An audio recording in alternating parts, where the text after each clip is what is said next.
What is up, Envoys? And today I have a Nova Prime build for you.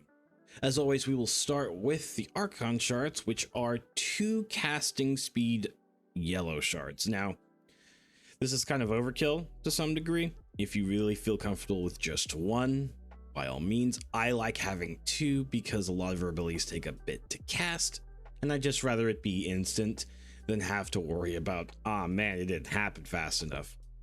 But if you feel comfortable with 1, by all means, only use 1.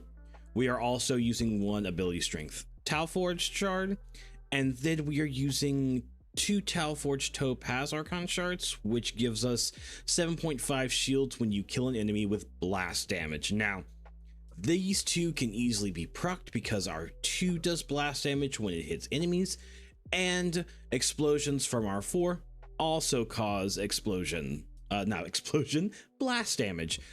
So you're constantly proccing this, especially with Molecular Prime, because you should be priming all the enemies and you're just producing more shields than you realistically know what to do with a lot of the time.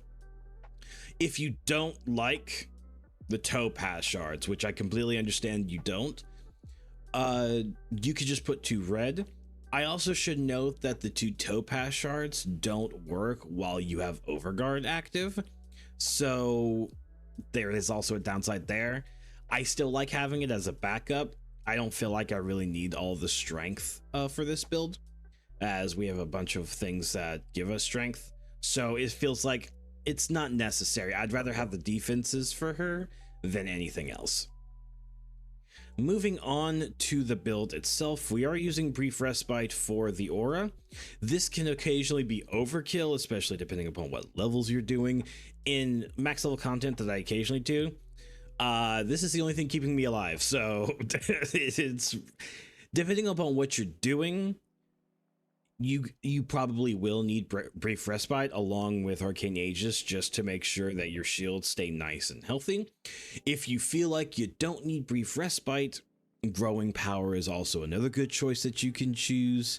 Heck, Dreamer's Bond, I would rather go Growing Power, to be honest, because just an extra bit of strength, which is what we also have Augur Secrets here for, because we're getting an additional 40% energy towards our shields.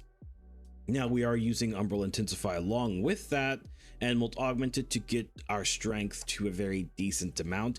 You really don't need that much strength. Some is still very good, however, because most of our damage comes from just causing explosions to enemies, because Blast is just really good. We are using Prime Sure-Footed for the Exla slot. However, any of the drift mods would be good, like Cunning or Power, or heck, even Preparation. I just prefer Prime Sure-Footed specifically for her, because even with all the shields and whatnot, she will still get knocked on her ass, and if Aegis decides not to proc while you're on your face, you're gonna die, which is very sucky. Again, just replace it with however you want. We are using Continuity for ability duration, Stretch for a little bit of range, Equilibrium and Prime Flow for our energy, and to regain a ton of energy back.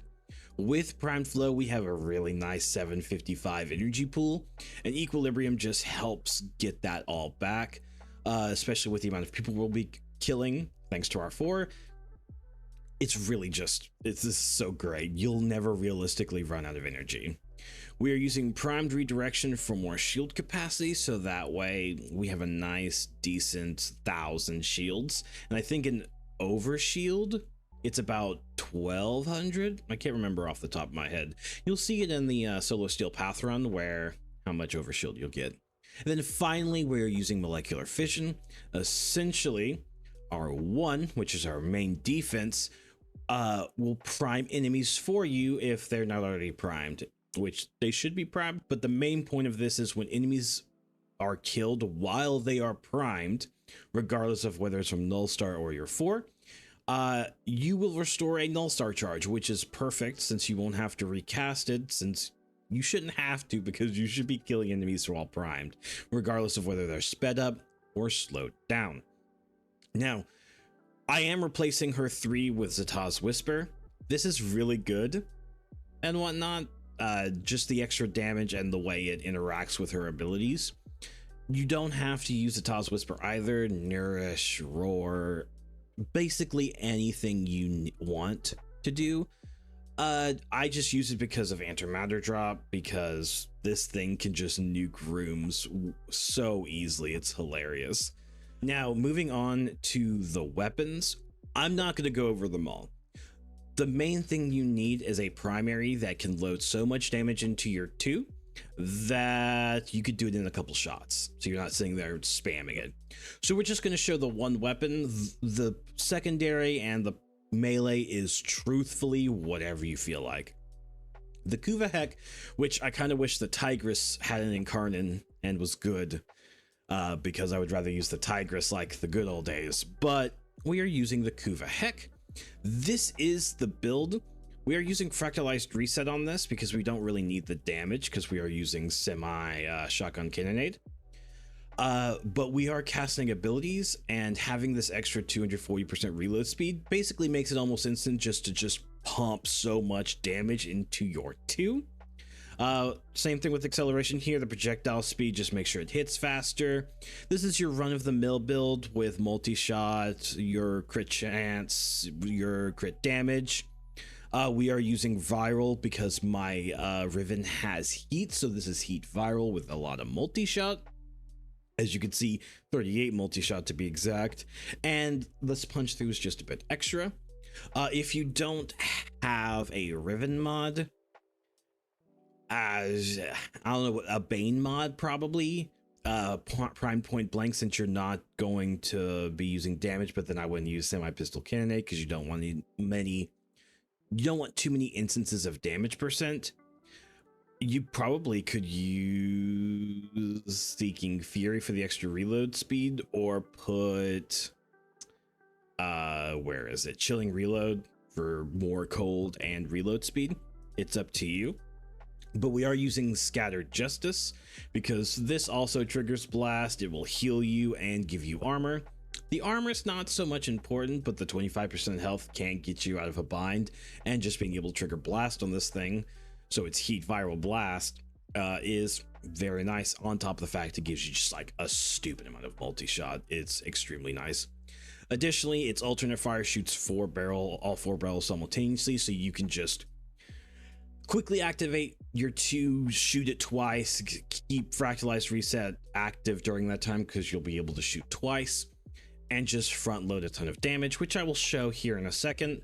But this is the build. There's probably better ways to make it, but so far this is, you front load so much damage into you 2, it's not even funny. Now on to the Simulacrum Test. Not much to show off here. I'm just going to activate my 3, pop my 4. We'll just do this. Then I'm going to throw this up in the air, reload real quick, and then shoot it. As you can see, those were level 230s. They just elite. I'll show it one more time. We'll do this. Keep shooting it. And they just chain blast each other when you... Oh, it didn't even activate that time. That was just from someone dying. That's funny. I'm gonna shoot this up.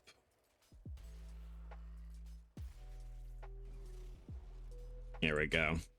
And then just to... I'm not sure if I can absolutely kill, because like I said, this thing is mostly meant for... Okay, I guess I can.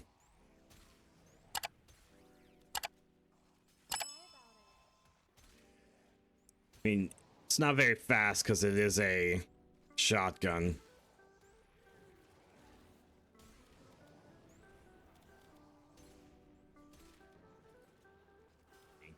And that's the build.